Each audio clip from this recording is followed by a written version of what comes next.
Hello everyone, आज हमारा basic accounting terms का थर्ड पार्ट है। इससे पहले हम लोग दो पार्ट में इस चैप्टर को कर चुके हैं।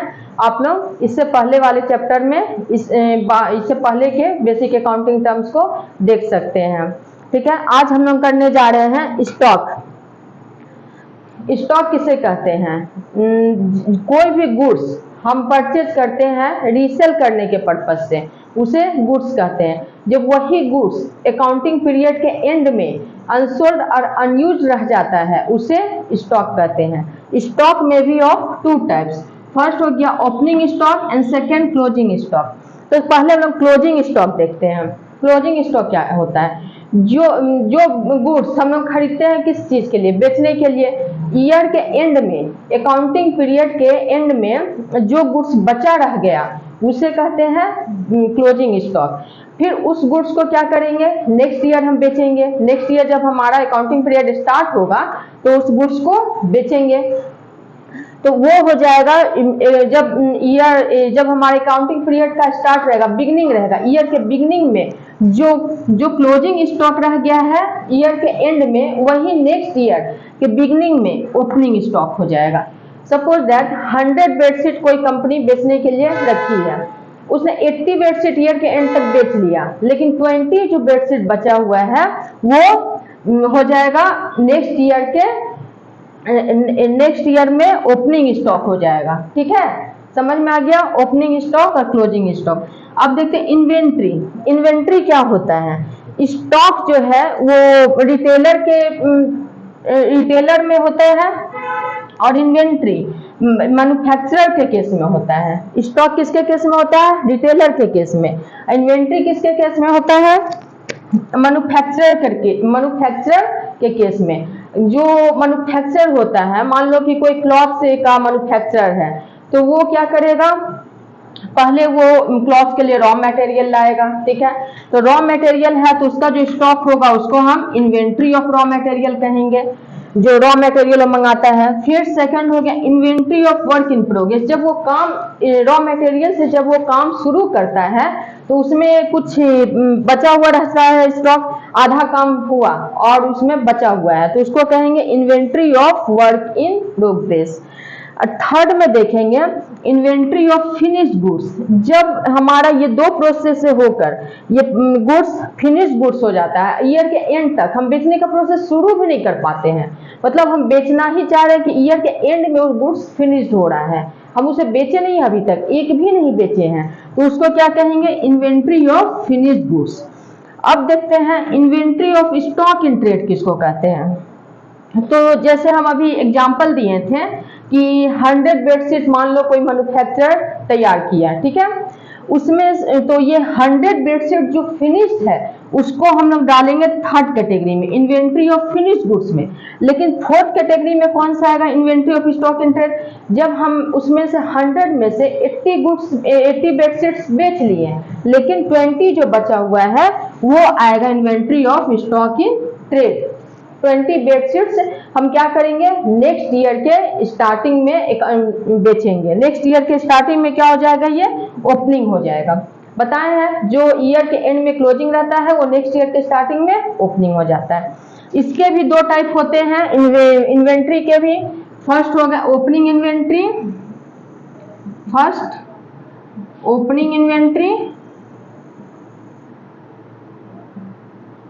And second closing inventory.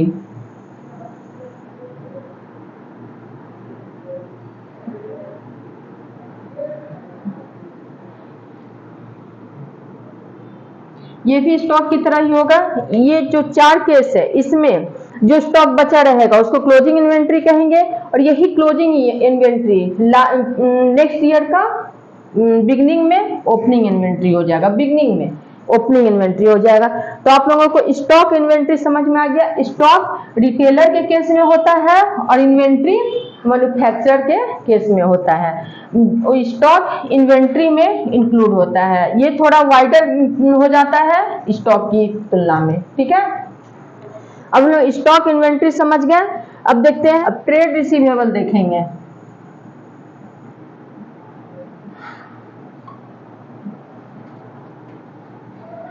मेरा मार्कर थोड़ा लाइट चल रहा है, इसका इंक खत्म हो गया है, इसलिए हम अपना मार्कर चेंज कर ले रहे हैं।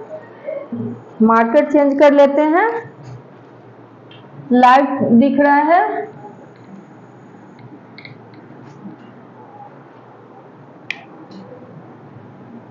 ट्रेड रिसीवेबल,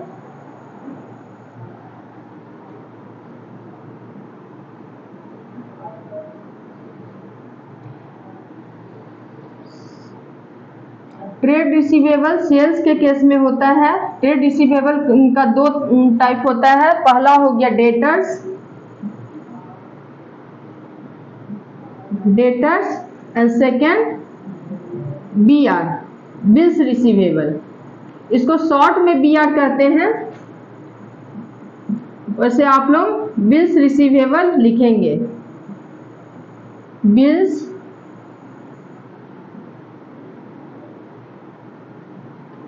रिसीवेबल, इसको शॉर्ट में क्या कहते हैं?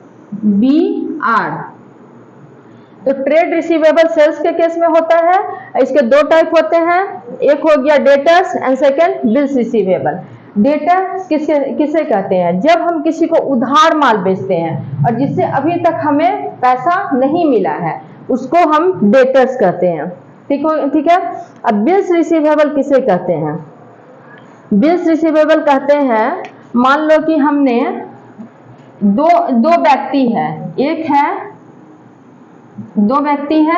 है मोहन और एक है सोहन। मोहन का बिजनेस है ग्रोसरी का, ठीक है। सोहन मोहन को अच्छी तरह से जानता है। सोहन आया मोहन के शॉप पे और 5,000 का उसने ग्रोसरी आइटम खरीदा, और सोहन ने मोहन को क्या कहा कि ठीक है, मैं 1 सप्ताह के बाद आपको पैसा दे दूंगा। तो मोहन सोचा कि मोहन इससे पहले कई कस्टमर से धोखा खा चुका है, तो इसने क्या सोचा कि अब सोहन के साथ भी कहीं ऐसा ना हो जाए, तो उसने एक कागज पर एक बिल लिखा जिसमें डेट, अमाउंट और ये नाम, सोहन का नाम लिखा हुआ है, और इसने अपना साइन किया उस कागज पर और फिर सोहन को दिया, और सोहन को क्या बोला, तुम अपना एक्सेप्टेंस दे करके इस पर साइन कर दो। फिर सोहन ने क्या किया, उस कागज पर एक्सेप्टेड लिख करके साइन करके मोहन को रिटर्न कर दिया।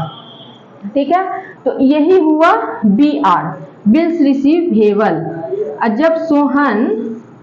जब सोहन अपना 5,000 रुपया इसको वापस कर देगा, जब 5,000 रुपया पे कर देगा, मोहन को जब 5,000 रुपया पे कर देगा, तो मोहन से ये बीआर सोहन वापस ले लेगा, ताकि मोहन फिर से ये बिल्स दिखा करके सोहन से पैसे ना मांगे। इसलिए सोहन क्या करेगा, मोहन को पैसे दे करके ये बिल्स वापस मांग लेगा।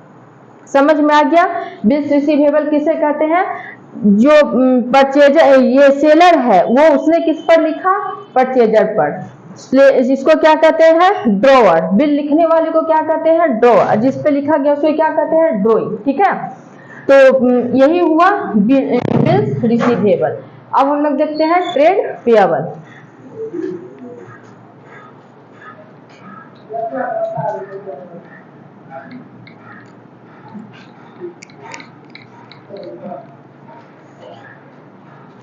Trade payable,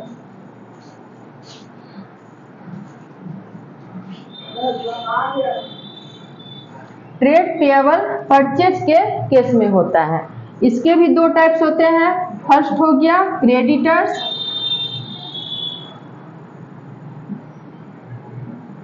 and second bills payable.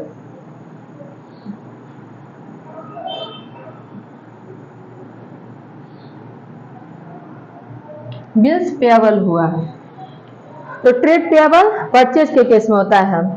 मान लो कि हमने किसी से उधार माल खरीदा और उसे अभी तक पैसे नहीं दिए, तो वो हमारा क्या हुआ, क्रेडिटर्स। वो हमसे पैसे लेगा, हमें उसे पैसे देना है, इसलिए उससे लेना है, इसलिए वो हमारा क्या हुआ, क्रेडिटर्स। जिससे हम उधार सामान खरीदते हैं और उसको अभी तक पैसे नहीं दिए हैं, उसे क्रेडिटर्स कहते हैं। बिल्स पेएबल किसे कहते हैं? बिल्स रिसीवेबल का जस्ट अपोजिट बिल्स पेएबल हो जाता है। जैसे अभी हम एग्जांपल दिए थे कि मोहन परचेजर है, जिससे सोहन उधार माल खरीदा, उधार सामान खरीदा 5,000 का, तो जो सोहन के लिए बीआर हुआ बिल्स रिसीवेबल, वही सोहन के लिए क्या हुआ? बीपी हो गया, बिल्स पेएबल। इसको शॉर्ट में बिल्स बीपी कहते हैं। बिल्स पेएबल को शॉर्ट में क्या कहते हैं? बीपी। जो मोहन के लिए बिल्स रिसीवेबल है वही सोहन के लिए बिल्स पेएबल है। अब समझ में आ गया bills receivable and bills payable. अब देखते हैं गुड्स। गुड्स किसे कहते हैं? सेल करने के लिए जो सामान खरीदा जाता है उसको गुड्स कहते हैं। और कोई व्यक्ति जिस चीज का बिजनेस करता है वो उसके लिए गुड्स हुआ, एंड अदर थिंग उसके लिए गुड्स नहीं होता है। सपोज दैट कोई व्यक्ति फर्नीचर का बिजनेस करता है तो फर्नीचर उसके लिए क्या हुआ? गुड्स हुआ। लेकिन उसके लिए अगर वो अपने शॉप पे एसी लगाता है, टीवी लगाता है, उसके लिए टीवी और एसी खरीद रहा है, परचेज कर रहा है, तो टीवी और एसी उसके लिए गुड्स नहीं हुआ। लेकिन जो सामान सेल करने के पर्पज से परचेज करता है उसको वो उसके लिए गुड्स होता है। गुड्स समझ गया। अब देखते हैं GST, goods and service tax किसे कहते हैं? सभी इनडायरेक्ट टैक्स को मर्ज करके एक टैक्स बनाया गया है जिसको हम लोग जीएसटी कहते हैं। इनडायरेक्ट टैक्स कौन कौन से? Excise duty, sales tax, service tax, VAT, ये सारे इनडायरेक्ट टैक्सेस को मर्ज करके एक टैक्स बनाया गया है जिसे हम लोग गुड्स एंड सर्विस टैक्स कहते हैं, जीएसटी कहते हैं। जीएसटी के बारे में तो आप लोग सभी सुने ही होंगे, तो वही जीएसटी हुआ। जब हम कोई सामान परचेज करते हैं तो जीएसटी क्या करते हैं? पे करते हैं। और जब कोई सेलर कोई सामान बेचता है तो सेलर क्या करता है? जीएसटी कलेक्ट करता है। देखते होंगे कि जब आप लोग जाते होंगे शॉप पे, दुकान कोई भी सामान खरीदते हुए, तो उस पर जीएसटी आप लोग पे करते होंगे और सेलर जीएसटी कलेक्ट करता है। ये डायरेक्ट टैक्सेस में डायरेक्ट टैक्स इसमें इंक्लूड नहीं होता है जीएसटी में। ठीक है, जीएसटी समझ में आ गया। अब देखते हैं एंट्री। एंट्री किसे कहते हैं? जिस बुक में बिजनेस के सारे बिजनेस ट्रांजेक्शंस को रिकॉर्ड करते हैं उसे एंट्री कहते हैं। अब देखते हैं बैड डेब्ट्स। बैड डेब्ट्स क्या होता है? बैड डेब्ट्स होता है जिसे हमने उधार माल बेचा तो वो हमारा क्या हुआ? डेटर्स हुआ। उसने अभी तक हमें पैसे नहीं दिए हैं जिससे हमने उधार माल बेचा, और सपोज दैट वो भाग गया तो वो हम क्या समझेंगे कि हमारा पैसा डूब गया। जब पैसा डूब जाता है तो उसको बैड डेब्ट्स कहते हैं। ठीक है, उधार जब हमें वापस नहीं मिलता है तो उसको बैड डेब्ट्स कहते हैं। अब देखते हैं डिस्काउंट। डिस्काउंट किसे कहते हैं? सेलर के द्वारा परचेजर को दिए गए छूट को डिस्काउंट कहते हैं। डिस्काउंट दो तरह के होते हैं, पहला हो गया ट्रेड डिस्काउंट और दूसरा कैश डिस्काउंट। ट्रेड डिस्काउंट किसे कहते हैं? जब कोई सेलर सेल्स बढ़ाने के पर्पज से लिस्ट प्राइस पर कोई डिस्काउंट देता है, लिस्ट प्राइस पर कुछ फिक्स्ड परसेंटेज में डिस्काउंट देता है, उसको ट्रेड डिस्काउंट कहते हैं। ट्रेड डिस्काउंट कैश क्रेडिट दोनों तरह के परचेज पर दिया जाता है। ट्रेड डिस्काउंट लिस्ट प्राइस पर दिया जाता है और इसे जब एंट्री करते हैं तो उस बुक में ट्रेड डिस्काउंट का एंट्री नहीं लिया जाता है। ठीक है, अब देखते हैं कैश डिस्काउंट। कैश डिस्काउंट किसे कहते हैं? जैसा कि नाम से ही आप लोग देख रहे हैं कैश डिस्काउंट, ये सिर्फ कैश पर दिया जाता है। कैश डिस्काउंट कब दिया जाता है? कस्टमर को अर्ली पेमेंट लेने के लिए, कस्टमर से अर्ली पेमेंट लेने के लिए कैश डिस्काउंट दिया जाता है। अर्ली पेमेंट को प्रमोट करने के लिए कैश डिस्काउंट दिया जाता है। किसी क्लॉथ का दाम मान लेते हैं, किसी क्लॉथ का दाम 1,000 रुपया है, इस पर 10% डिस्काउंट दिया गया, ट्रेड डिस्काउंट। ट्रेड डिस्काउंट ये किसको दिया गया? सभी कस्टमर को दिया गया। ट्रेड डिस्काउंट क्या है? 10% दिया गया, इसका मतलब 100 रुपया हुआ ट्रेड डिस्काउंट।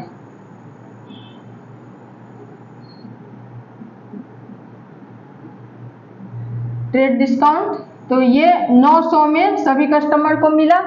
अब सेल्समैन क्या करता है कि जो कस्टमर विद इन 1 वीक में ये 900 रुपये पे कर देगा उसको 10% और डिस्काउंट मिलेगा। तो ये तो कैश डिस्काउंट कितना हो जाएगा 90 कैश डिस्काउंट।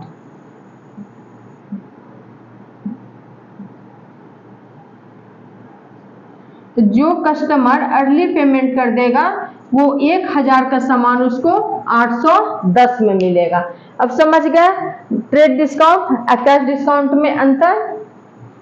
अब देखते हैं इंसॉल्वेंट। इंसॉल्वेंट किसे कहते हैं? जब हम किसी को उधार देते हैं और वो हमारा उधार नहीं चुका पाता, हमारा उधार चुकाने की स्थिति में नहीं होता है, उसको इंसॉल्वेंट कहते हैं। इंसॉल्वेंट मीन्स दिवालिया हो जाना। अब सोल्वेंट जो हमारा उधार चुकाने की स्थिति में है, जो सक्षम है उधार चुकाने में, उसको सोल्वेंट कहते हैं। अब स्टोर्स किससे कहते हैं? बिजनेस में जो वस्तु सेल के पर्पज से नहीं रखा गया है, बिजनेस के यूज के पर्पज से रखा गया है, उसको स्टोर्स कहते हैं। टर्नओवर किसे कहते हैं? किसी पार्टिकुलर पीरियड में टोटल सेल्स को टर्नओवर कहते हैं। लाइव स्टॉक बिजनेस में डोमेस्टिक एनिमल हॉर्स इत्यादि को लाइव स्टॉक कहते हैं। अब हम लोग देखते हैं एंटिटी। एंटिटी किसे कहते हैं? एंटिटी जो ऑर्गेनाइजेशन प्रॉफिट अर्न करने के पर्पज से कस्टमर को गुड्स एंड सर्विसेज प्रोवाइड करता है उसे एंटिटी कहते हैं। Like LG company, Whirlpool, Samsung, Maruti Suzuki, ये सब क्या है? एक एंटिटी है। अब देखते हैं इन्वेस्टमेंट्स। इन्वेस्टमेंट्स क्या है? इन्वेस्टमेंट्स होता है जब हम प्रॉफिट अर्न करने के पर्पज से किसी कंपनी में अपना पैसा लगाते हैं, जैसे शेयर, किसी कंपनी का शेयर या डिवेंचर खरीद लिए और फिर देखें 2 साल 4 साल 5 साल में उससे कंपनी का शेयर का वैल्यू बढ़ गया तो उसको बेच दिए, वही इन्वेस्टमेंट हुआ। इन्वेस्टमेंट समझ गया। अब हमारा ये चैप्टर आज यही कंप्लीट होता है और अब हम लोग नेक्स्ट चैप्टर नेक्स्ट वीडियो में करेंगे। आज के लिए बस इतना ही। उम्मीद है आप लोगों को ये वीडियो अच्छा लगा होगा। अगर आप लोगों को ये वीडियो अच्छा लगा तो please like, share and subscribe जरूर करें। Thank you.